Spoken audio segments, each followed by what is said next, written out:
Oi, gente, bom dia, boa tarde, boa noite. Hoje eu vou falar um pouco sobre punição.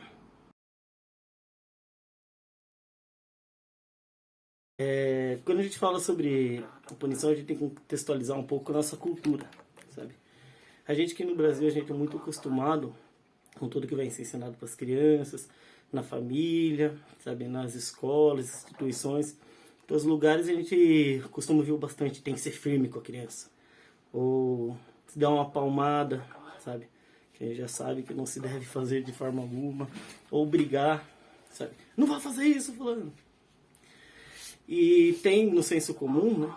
Construído pra gente, que a punição ensina, sabe? Que é falta de limite, qualquer coisa do tipo. A parte do limite, a gente pode entrar num outro contexto. Num outro vídeo para falar mais a fundo sobre isso. Mas a punição, ela por si só, ela não funciona. Isso não é eu falando, não é senso comum nem nada. A punição não funciona cientificamente, se a gente for olhar a questão da análise do comportamento. A punição, ela não só não ensina, como ela também é prejudicial para a pessoa que está sendo punida. O organismo que está passando num ambiente aversivo, sendo punido ali. Como que a gente pode ensinar uma criança, então?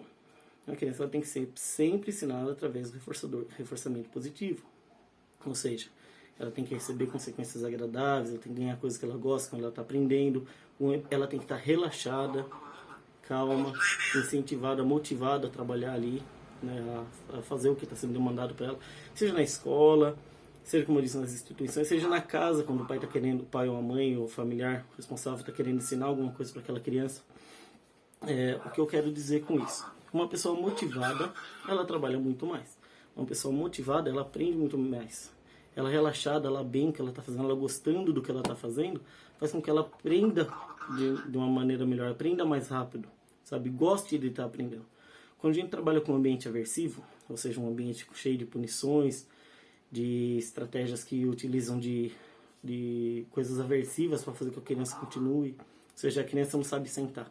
Eu forçar ela a ficar sentada, sabe? A criança está fazendo algum comportamento inadequado. Eu chegar e gritar com ela, brigar, sabe? Não faça isso, doutora! Sabe? Esse tipo de coisa não funciona. E eu vou explicar ao longo desse vídeo por quê. A punição, quando uma pessoa está sendo punida, ela vai trazer alguns efeitos colaterais, certo? Que a gente vê muitas vezes depressão, ansiedade, sabe? Esquiva e fuga. Vou entrar num vídeo depois nisso também. O que é esquiva e fuga? A pessoa sabe que ela vai ter que fazer algo, ela já começa a apresentar comportamentos de problema, ou começa a usar de alguma estratégia para fugir dali. E a gente vê muito disso, sabe? Principalmente na minha área, na psicologia.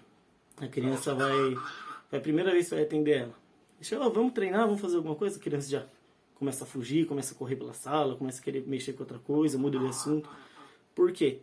Tudo que foi relacionado ao aprendizado para ela ao longo da vida teve ligado com punição, teve ligado com ser forçado, sabe? Aquele famoso, ele tem que estudar, não faz mais que obrigação dele aprender, mas não é verdade. Todos os nossos comportamentos, quando instalados, se mantêm até hoje, sabe? Que estão conosco, foram reforçados. Logo, temos de reforçar essas crianças a trabalhar. Elas têm que gostar do que elas estão fazendo, elas têm que gostar de treinar, têm que gostar de estar ali, fazendo o que ela está fazendo. Se não, se eu começo a usar estratégias aversivas, novamente, tem um aumento de frequência de comportamento problema, esquiva e fuga, em alguns casos depressão, ansiedade, sabe? Tudo isso derivado do excesso de punição. Do excesso não, do uso da punição, certo? Então, o que a gente vai começar, o que eu vou falar nesse vídeo, né? Vou falar sobre como a gente treinar uma criança, como a gente ensinar uma criança sem o uso dessas estratégias, certo? Como eu evitar fazer uso desse tipo de contingência aversiva, no caso, né? Primeiro de tudo, eu quero ensinar ao meu filho uma habilidade X. Quero ensinar que meu filho aponte para pedir algo, ao invés de que ele continue pedindo, por exemplo, gritando, sabe? Ou quando ele vai no mercado, ele quer pegar um doce, ele se joga no chão, daí eu vou e brigo com ele, sabe? É uma estratégia de pedir, é a comunicação dele só que não está adequada. Então a gente pensa em estratégias alternativas, certo? Sempre eu vou pensar em estratégia alternativa. Não vou pensar em diminuir esse comportamento, sabe? Porque sempre quando eu penso, quero que ele pare de fazer isso, eu já estou pensando em punição. Ok? Então, eu vou fazer. Eu vou sempre pensar em estratégias alternativas para esse comportamento problema.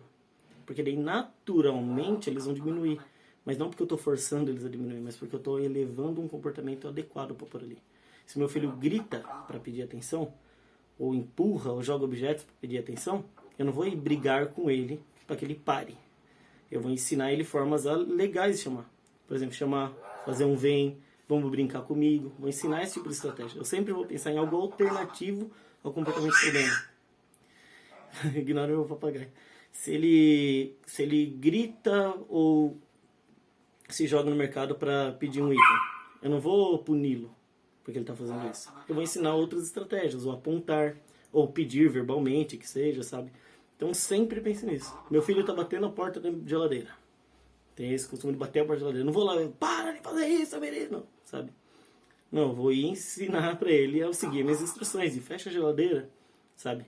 Ou vem aqui comigo, vou ensinar outras estratégias. Um pouco sobre punição, também temos que entrar e falar sobre reforçamento. Reforçamento, certo? O reforço é todo o estímulo, toda coisa que é apresentado após a omissão do comportamento que faz ele aumentar de frequência. Ou seja, se toda vez que meu filho gritar, eu vou lá e falo com ele, pare de gritar, não, vem aqui, o que está acontecendo? E esse comportamento está aumentando, significa que eu estou reforçando esse comportamento, que eu falar com ele após esse comportamento problema faz esse comportamento aumentar, certo? Ou seja, e isso foi adequado também. A criança foi seguir uma instrução que você deu, falou parabéns, ele continua seguindo essas instruções, é sinal que o parabéns após aquele comportamento aumenta a frequência. Ou seja, o reforçamento aumenta a frequência de comportamento. A punição tem um efeito contrário. Quando eu puno, a frequência do comportamento baixa rápido. Por isso que as pessoas punem, sabe? Meu filho está gritando, eu grito com ele, brigo com ele, certo? A frequência do comportamento baixa por causa da punição. Mas você não está ensinando seu filho a não gritar. Você está ensinando ele a não gritar quando você está presente. E é isso que a gente vê muito, sabe? Chega um familiar que costuma punir bastante a criança e ele está presente no ambiente, a criança fica de boa. Saiu do ambiente aquele familiar, a criança volta a apresentar os comportamentos de problema de novo. Ele não aprendeu a não emitir comportamento de problema. Ele aprendeu a evitar um familiar que faz isso, sabe? E aí entra junto a isso tudo aquilo que a gente estava comentando sobre os efeitos colaterais. Além dos efeitos colaterais, eu ainda não estou ensinando nada para ele, sabe? Então a punição não é uma estratégia que a gente vai usar para ensinar as pessoas. Não é uma estratégia que a gente vai ensinar para treinar a criança. Sempre o reforçamento, certo? Outro exemplo que eu queria usar, é bastante comum a gente usar quando vai falar de punição, é o do radar. Que é uma prova que a punição não funciona, é o radar. Você está lá, a 110 por hora na rodovia. Daí tem um radar, 90, certo? Falando que aquela rua lá é 90 por hora. Você continua correndo a 110. Quando chega no radar, você diminui essa velocidade. Passou o radar, você volta a correr de novo. Ou seja, aquela punição de 90 km por hora não controlou seu comportamento. Não ensinou você a andar de direito. Ele ensinou que na frente do radar você tem que diminuir. Sendo que toda via era 90 por hora. Então a punição ela não ensina, ela não traz nada adequado. Muito pelo contrário, vai começar a ensinar a criança a pegar raiva de treinar com você. Vai começar a ensinar a criança a ter medo. Todo esse monte de sentimentos, sensações aversivas vão surgir derivado da punição. Então, novamente, gente, vamos usar estratégias alternativas, certo? Ou seja, comportamentos alternativos para pôr no lugar do comportamento problema e não se utilizar da punição. A punição só faz mal. A punição faz a criança não querer participar dos treinos com o terapeuta, os treinos com a mãe, treino com o tio, treino com a avó, treino com seja lá quem for, sabe? Vai ensinar a esquivar e ficar mal. A criança não vai gostar, ela vai estar infeliz. Lembre, uma criança que aprende é uma criança feliz, motivada e com um ambiente cheio de reforçadores.